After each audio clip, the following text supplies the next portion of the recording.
You know, that's fascinating because I was going to ask you if you were able to or willing to pass it on to customers as higher costs or whether you were eating it, pun intended. Yeah. But actually, there's a third solution, which is recalibrating the menu. Yeah. That's amazing. So, what about getting employees, though, and wages? How's that going? That's the hardest part. You know, getting new employees, getting the old one to come back. A lot of the employees in our industry changed their lifestyle. They said, we don't want to work on Mother's Day, on Christmas Eve, on New Year's Eve, Saturday, Sunday, come home at 1 in the morning, you know. We want to change it. And they went in different directions, do different things. Like I saw a waiter from Spargo, actually, and in a restaurant. And I said, oh, Omar, what are you doing? He said, I'm in the construction business.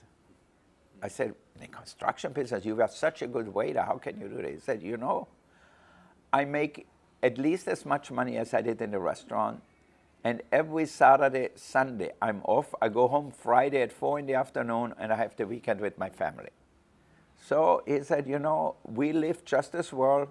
Maybe it was more fun being in a dining room and with the camaraderie, with all the waiters, the chefs. But he said, you know, I have to look out for my family. So a lot of these people didn't want to come back. Little by little, they are coming back. We have waiters at Spargo who make over $120,000, $150,000. So it's not a job which doesn't pay well either. And still it's hard to find people. The same thing with chefs. You know, it's really difficult. What about tipping or not tipping? You know, Danny Meyer here in New York famously got rid of tipping, then I think he's had to reintroduce it. Yeah. Where do you stand on that for the waiters? You know, sometimes when something is so ingrained in the people who work and in the customer, it's very difficult to change. What I am as a chef, I would say I would love, every chef should make the same amount as a waiter. So maybe we put on a service charge and we can spread it out evenly. If a chef's making $120,000, the waiter makes $120,000, you know, so it would be more even. But I think by tipping, especially in high-end restaurants, waiters make really good money.